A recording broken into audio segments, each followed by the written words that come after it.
तो अभी जो देशों के बीच में युद्ध चल रहा है ना, युद्ध क्यों हो रहा है, किस वजह से हो रहा है, किसकी ईगो का रिजल्ट है, वो सारी चीज़ें, वो एक राजनीतिक बात हो जाएगी, है ना, पूरी तरह से पॉलिटिकल इशू, बात वो नहीं करनी है। बात ये है कि क्या युद्ध जिसमें इसमें जो भी देश इन्वॉल्व होते हैं, है ना, चाहे वो कोई भी कंट्री हो, ईरान, इजराइल, अमेरिका, है ना, ईरान, इजराइल और अमेरिका, क्या ये कोई व्यक्ति हैं या व्यक्ति किसी एक व्यक्ति के आदेश पर, किसी एक व्यक्ति के आदेश पर ये जो है, ये सारी युद्ध वाली स्थिति जो है बनी हुई है ना। और युद्ध चाहे जैसे भी हो, लेकिन उसका पूरा अफेक्ट जो है ना, उसका पूरा अफेक्ट वहां रहने वाले लोगों पर पड़ता है। ठीक, देशों का क्या है, देशों की सत्ता का क्या है ना, शासन का क्या है, शासन तो बदलते रहते हैं, शासन थोड़ी ना एक जैसा रहता है। वो एक राजनीतिक के भी हैं और लेखक की भी हैं कि कोट है ना कि सत्ताएं आएंगी जाएंगी, विचार बदलेंगे बिगड़ेंगे, लेकिन ये देश रहना चाहिए, है ना। आई थिंक किसकी कोट है ये, हाँ वाजपेयी जी की कोट है ये, हाँ वाजपेयी जी की कोट है ये, सत्ताएं आएंगी जाएंगी लेकिन ये देश रहने चाहिए। तो देश कोई अपने आप में व्यक्ति नहीं होता, देश अपने आप में कोई पर्सन नहीं है, देश को चलाने वाले, देश में रहने वाले, है ना, एक देश को निर्माण करते हैं, देश में रहने वाले लोगों से ही उस देश का अस्तित्व होता है ना। देश अपने आप में तो कोई व्यक्ति नहीं है, उस देश में रहने वाले लोगों से ही उस देश का अस्तित्व होता है। फिर उस देश के, उस देश को जो है, वहाँ रहने वाले लोग, वहाँ की सरकार, वहाँ की शासन व्यवस्था, ये सारी चीज़ें जो हैं एक देश को, राज्य को निर्माण करती हैं, बनाती हैं। ठीक, अब भले ही किसी को अपनी ईगो सेटिस्फाई करनी है, किसी को किसी को पावरफुल होने से रोकना है, किसी को किसी के संसाधनों पे कंट्रोल करना है, किसी को अपने धर्म को बढ़ाना है, किसी को अपनी विचारधारा को बढ़ाना है, सबको कुछ ना कुछ करना है। लेकिन उससे सबसे ज्यादा इफेक्ट कौन हो रहा है, उससे सबसे ज्यादा इफेक्ट वहाँ रहने वाले लोग हो रहे हैं, वहाँ रहने वाली महिलाएं, वहाँ रहने वाले पुरुष, वहाँ रहने वाले बच्चे, है ना। जान का खतरा, भूख से पीड़ित, बीमारी, सारी प्रॉब्लम्स हैं, सुरक्षा, ये सारी चीजें हैं। तो कोई भी शासन व्यवस्था, ये कोई भी शासन में रहने वाला कोई भी व्यक्ति क्या युद्ध में अपने देश को, अपने राज्य को झोंकने से पहले इन सब चीजों के बारे में नहीं सोचता कि इन चीजों का पब्लिक के ऊपर क्या इफेक्ट पड़ेगा, ये पब्लिक जो है इन चीजों से कैसे प्रभावित होंगी, बच्चे कैसे प्रभावित होंगे, ये सारी बातें जो हैं वो लोग नहीं सोचते, सिर्फ अपनी ईगो सेटिस्फाई करने के लिए, सिर्फ अपने धर्म को बढ़ाने के लिए। तो लोगों के बारे में सोचना ज़रूरी है, बहुत ज़रूरी, क्योंकि अगर आप लोगों के बारे में नहीं सोचोगे, अगर शासन लोगों के बारे में नहीं सोचेगा, तो लोग क्यों सोचेंगे। फिर तो लोग यही कहेंगे ना कि राज्य होना ही नहीं चाहिए, सरकार होनी ही नहीं चाहिए, एक सरकार विहीन, राज्य विहीन व्यवस्था होनी चाहिए, शासन विहीन संस्था होनी चाहिए, है ना। क्या ये चीज़ें लोगों के दिमाग में फिर नहीं आएंगी? बिल्कुल आएंगी। और अभी जैसे वीडियोस वायरल होती हैं, देखते हैं, उसमें बच्चे जो हैं जिस तरह की एक तरह से अपील करते हैं कि युद्ध को रोका जाए, क्योंकि यार वो छोटे बच्चे अपने माँ बाप भी खो देते हैं, अपना घर खो देते हैं, अपने परिवार खो देते हैं, अपनी जगह खो देते हैं, सारी चीज़ें होती हैं। तो क्या एक शासन व्यवस्था को सिर्फ एक सरकार के, उससे एक इंसान होकर के नहीं सोचना चाहिए कि ज़मीन के टुकड़े के संसाधन इतनी बड़ी चीज़ हैं कि उनके लिए लोगों को, मैं कहूँगी मासूम लोगों को ऐसे मारा जाए जैसे कीड़े मकोड़े हों वो कोई। क्या उनके जीवन का कोई मूल्य नहीं, क्या उनके जीवन का कोई महत्व नहीं? क्या ये चीज़ें सरकार नहीं समझ सकती? किसी भी देश की सरकार हो, चाहे किसी भी देश की, हम किसी एक देश की बात नहीं कर रहे हैं, ठीक है, क्योंकि अफेक्ट सिर्फ वो 3 देश नहीं हो रहे हैं, सभी अफेक्ट हो रहे हैं उन चीज़ों से, सभी पर कुछ ना कुछ उन चीज़ों का प्रभाव है। तो सोचने वाली बात है ना। दूसरी बात, क्या फिर ऐसी स्थिति में रहने वाले लोग कभी भी चाहेंगे कि उनके देश में सरकार हो? चाहेंगे कि कभी भी उनके देश में लोकतंत्र जैसी व्यवस्था हो? चाहेंगे कि या रहेंगे उस जगह पर, रहना भी पसंद करेंगे? वो वहाँ से भागेंगे, वो वहाँ से पलायन करेंगे और खुद को बसाएंगे किसी और अन्य भूमि पर, है ना। और पहले देखेंगे कि कहीं उनके साथ वहाँ भी तो इस तरह की चीज़ें नहीं होंगी जहाँ से वो उन चीज़ों को छोड़ करके आएंगे, है ना। जैसे कि हम कहें हिटलर के समय पे बहुत सारे लोग, हिटलर ने भी इंक्लूडिंग, हिटलर ने भी अपने देश से, जर्मनी से उस समय, क्योंकि वो यहूदियों से बहुत नफरत करता था, इसमें कोई झूठ नहीं है, करता था, वो बहुत हेट करता था। अब उसने जो भी ऑब्जर्व किया उस समय पे यहूदियों के प्रति, है ना, उसके जो भी विचारपन पे, वो सारी चीज़ें जो भी उसके विचारपन पे, है ना, यहूदियों को लेकर के, तो वो एक तरह से यहूदियों से बहुत ज़्यादा नफरत करने लगा था, बहुत ज़्यादा, है ना। तभी तो उसने इतने सारे यहूदी मरवा भी दिए थे। फिर उसी स्थिति को देखते हुए जब वो क्या बोलते हैं शासन में उसने शक्तियाँ प्राप्त कर ली, है ना, एक काफ़ी स्ट्रांग लीडर वो बन गया जर्मनी का, तो कुछ तो उसने यहूदी उसने खुद मरवाए, और कुछ लोग जो समझदार थे, है ना, थोड़े बहुत, मैं कहूँगी थोड़े बहुत दूरदृष्टि थे, वो खुद वहाँ से पलायन कर गए, उस देश को छोड़ दिया, है ना, कहीं और दूसरे देश में भाग गए। बहुत सारे लोग हैं ऐसे, फेमस हैं, कार्ल मार्क्स, आइंस्टाइन, है ना, ये बहुत सारे लोग थे, ठीक है। उस समय की परिस्थिति को देखते हुए सिर्फ एक पर्सपेक्टिव को सोच करके रखना कि ठीक है, हेट थी, बिल्कुल थी, जबरदस्त थी, है ना, वो चीज़ है। तो अब वो चीज़ क्या दोबारा नहीं होंगी जहाँ पे जिन देशों में ये युद्ध की स्थिति चल रही है ना, क्या वहाँ के लोग अब उस भूमि पे रहना पसंद करेंगे? हाँ, बहुत ज़्यादा कट्टर अगर चीज़ है कि हम अपने देश के प्रति मर भी जाएंगे, लुट जाएंगे, जो भी हो जाएगा, हो सकता है, ऐसे लोग होते हैं, ऐसे लोगों को हम कट्टर भी नहीं कहेंगे, देशभक्त कह सकते हैं, ठीक है, कोई बात नहीं, उसमें भी हो सकते हैं। लेकिन कुछ लोग जो सोचेंगे कि यहाँ से हम छोड़ना चाहिए भूमि को, इस जगह को, कि ये सुरक्षित नहीं है ना, तो वो वहाँ उस भूमि से पलायन करेंगे और किसी अन्य भूमि पे जाकर के बसेंगे, है ना। हालांकि कहलाएंगे वो तो नहीं कहला सकते ना, अपने देश के नागरिक तो नहीं कहला सकते, शरणार्थी बन के रहेंगे या किसी दूसरे देश से आए हुए व्यक्ति बन करके रहेंगे, जैसे भी है, बट इफेक्ट तो कहीं ना कहीं रहेगा ना उन चीज़ों का। लेकिन बात ये है कि शासन, सरकार, सत्ता, ये जितने भी है ना, इनको एक शासन या एक शासक या शक्ति प्राप्त करने से पहले, एक शक्तिशाली होने से पहले ना, बहुत ज़रूरी है कि एक इंसान हो जो दूसरों के दुख दर्द पीड़ा को समझ सकें, दूसरों के दर्द को अनुभव कर सकें, कि उनकी स्थिति में क्या होता है, एक सिंपैथी होता है, एक इम्पैथी होता है, उनके प्रति सिंपैथी नहीं, उनके प्रति इम्पैथी रख सकें, उनकी जगह पे खुद को रख के देख सके कि अगर उनकी जगह पे वो होंगे तो उनकी स्थिति वो क्या करेंगे, वो क्या सोचेंगे, वो क्या करेंगे उस स्थिति में।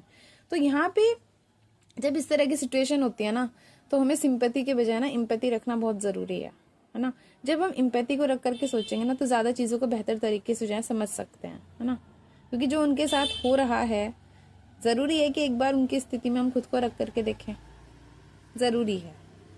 और किसी के भी बारे में ना सोचा जाए यार, उन देशों में रहने वाले उन बच्चों की कोई गलती नहीं है, उन बच्चों को नहीं पता अभी राजनीति क्या होती है, उन बच्चों को नहीं पता कि शक्तिशाली होना क्या होता है, उन बच्चों को नहीं पता कि धर्म क्या होता है, उन बच्चों को नहीं पता कि विचारधारा क्या होती है। और फिर ये चीज़ ना बच्चों के माइंड में, बच्चों के दिमाग में ना बहुत भीतर तक बैठ जाती हैं, है ना, बहुत भीतर तक बैठ जाती हैं।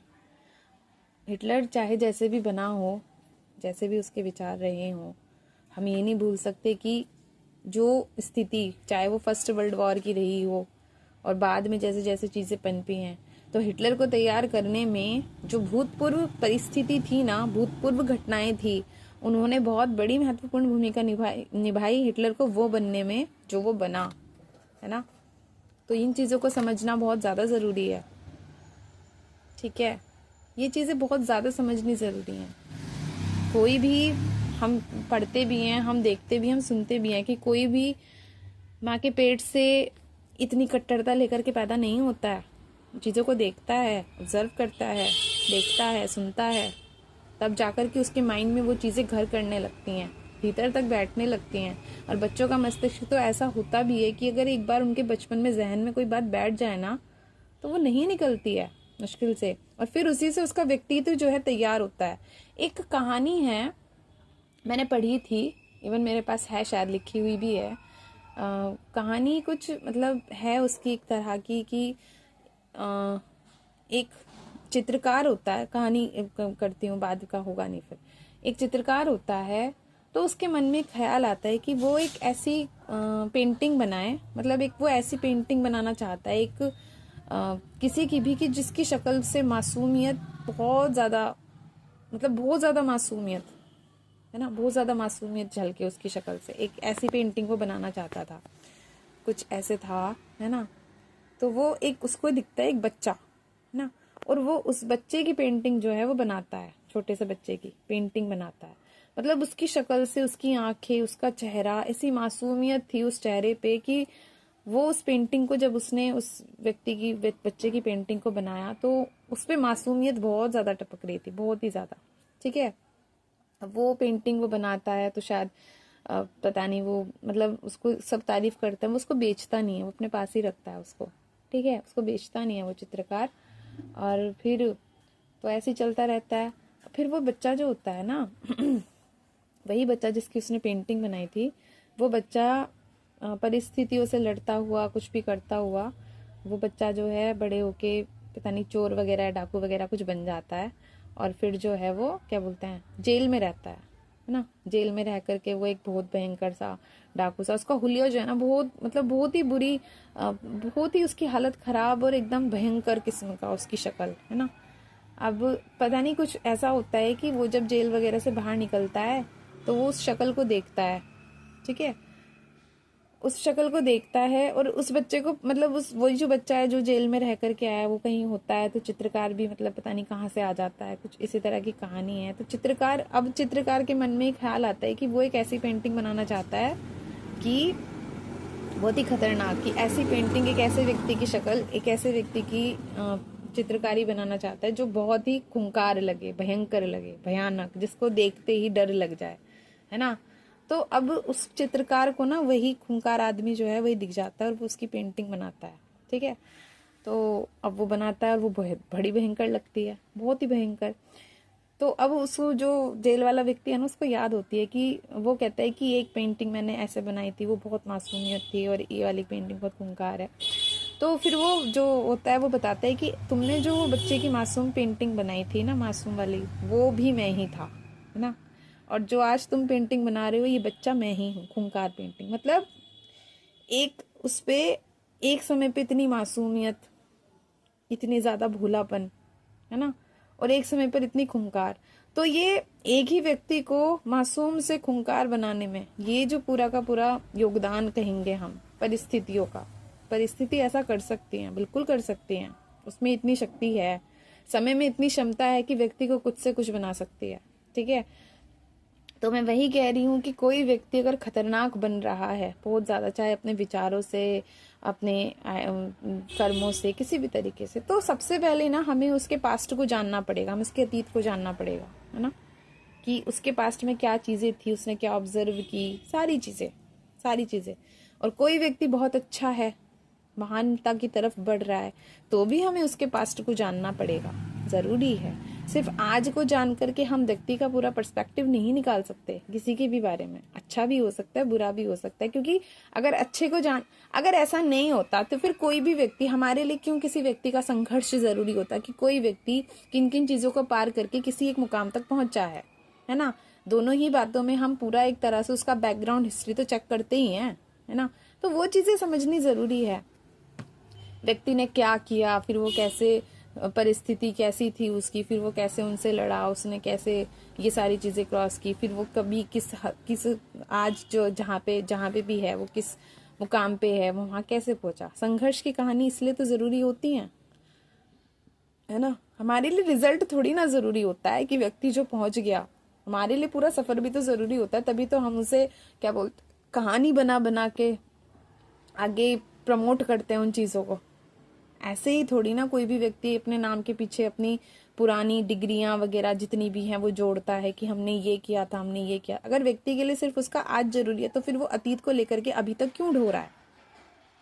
उसने अतीत में जो किया तो फिर तो वो उसे अतीत में ही छोड़ देना चाहिए।